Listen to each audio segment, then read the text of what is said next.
Bom, leverage positions são posições alavancadas.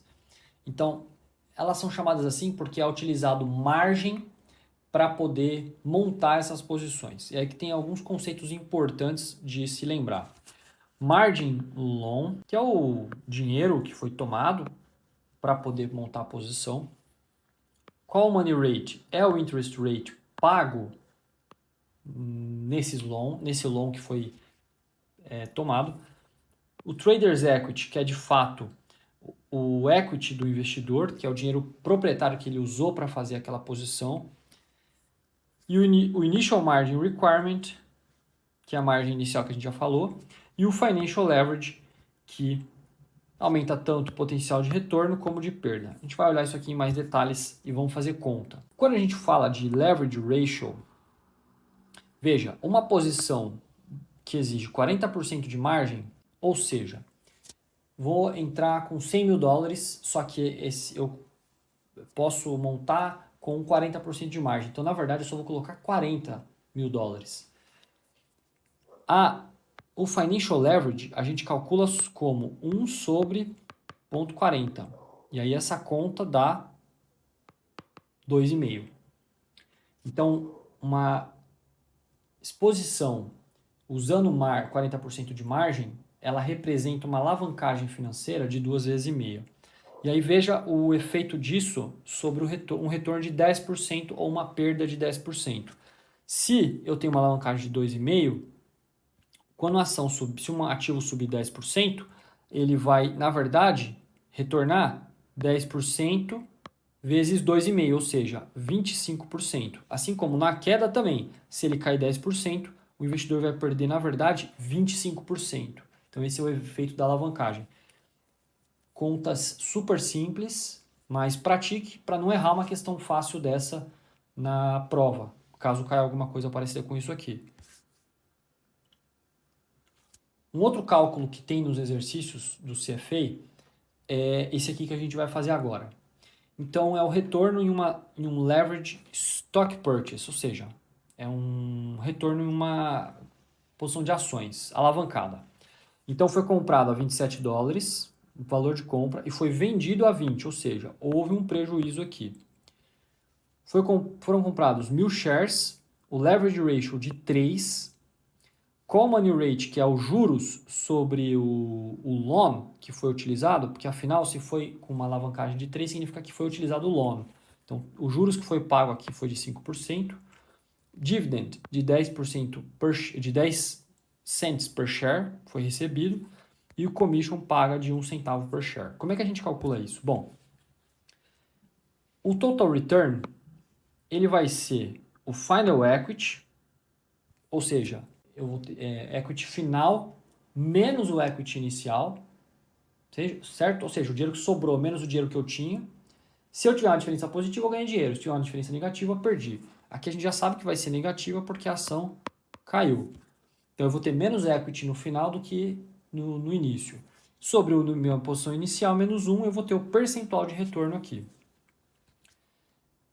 Qual que é o meu final equity, afinal? Bom, o final equity ele vai ser o total que eu vendi, certo? Vendi menos o que eu peguei de empréstimo, então devolvi uma parte, então vendi tudo isso, tá? Ah, mas tinha um empréstimo, devolvi o empréstimo, menos os interests desse loan, menos as comissões, mais os dividendos que foram recebidos no período. Então vamos fazer a conta. Bom, total sales. Total sales está fácil, 20 vezes 1.000, certo? 20 do sale price vezes 1.000 shares purchased. Então, 20 mil foi o valor recebido na venda desse ativo. Vendi o ativo. Esqueça que está em margem, com margem, sem margem, não importa. Vendi, recebeu 20 mil. Qual que foi o loan? Aí aqui a gente precisa calcular o total purchase price, que foi o total pago, que foi 27 vezes 1.000, menos o equity. Esse vai ser o loan. Tá, então a gente precisa calcular o equity. O equity está aqui, ó. É o total purchase price sobre o leverage. Por quê? Porque se eu paguei 27, mas eu usei uma alavancagem de 3, eu paguei 27 vezes 1.000, mas eu usei uma alavancagem de 3, então na verdade significa que eu só dei 1/3 disso aqui. Então, os 27 mil que eu paguei para entrar na posição, dividido por 3, eu na verdade usei só 9 mil de equity. E a diferença que está aqui, 27 do total menos 9, 18 foi o long. Então qual que é o juros? Era o 18, que é o long que está aqui, vezes os 5% de interest. Então pagou 900 de interest. Commission, a gente viu aqui que é 1 cent por share, então é 1 cent vezes 1.000. E por fim, dividendos é 10 cents vezes 1.000, que dá 100. Remaining equity, o valor vendido. Então 20 mil, esqueça que é leverage ou não. O que importa é total que vendeu. Quanto que vendeu? 20. Tá, mas eu tinha uma loan em cima desses 20, então eu preciso devolver a loan primeiro para saber quanto sobrou. Tá, então eu devolvi 18. Bom, aqui já sobrou 2. Menos 900 que foi o interest, menos 10 de comissão, mais 100 de dividendos. Sobrou 1.190. Dos 9 mil iniciais, sobrou 1.190. Sobre 9 mil menos 1, a perda no final foi de menos 87%. Sendo que essa queda aqui, ela é em torno de 25%. Então, uma queda de 25% se tornou uma queda de 88% por causa dessa alavancagem aqui. Tudo bem? Por conta disso, se caísse, ainda dava para cair muito mais e em algum momento o investidor ele ia ficar devendo dinheiro. Por conta disso existe a Maintenance Margin Requirement e se bater aqui vai acionar um Margin Call. E se Additional Equity isn't deposited, o broker ele vai encerrar a posição, liquidar compulsoriamente. Então pense que o investidor que montou uma posição alavancada, ele não tem mais margem para dar, não tem mais recursos para colocar, qual que é a saída? A corretora vai liquidar compulsoriamente essa posição. Então ele vai dar um margin call e em seguida liquida compulsoriamente. E aqui um exemplo de margin call de cálculo que está lá no currículo do CFA, no material, precisa saber calcular isso aqui, mas é super simples, tem uma fórmula que ajuda bastante. Então imagina um trader que compra estoque, ou seja, ações, on margin, só que para comprar 30 dólares, para cada 30 dólares, ele só vai precisar colocar 40% de margem. Ou seja, ele vai colocar 12 dólares para poder comprar 30. E aí o maintenance margin é 20%. A pergunta é, esses 20% de maintenance margin, que é quando vai ocorrer a margin call, representa qual preço? Ou seja, below what price will a margin call occur? A gente precisa saber o preço que equivale a esses 20% aqui. A fórmula que ajuda bastante aqui é o seguinte. Initial price, que é 30 aqui no caso, vezes 1 menos a margem inicial. Então, preço inicial vezes 1 menos margem inicial tem que ser igual ao maintenance price vezes 1 menos o maintenance margin.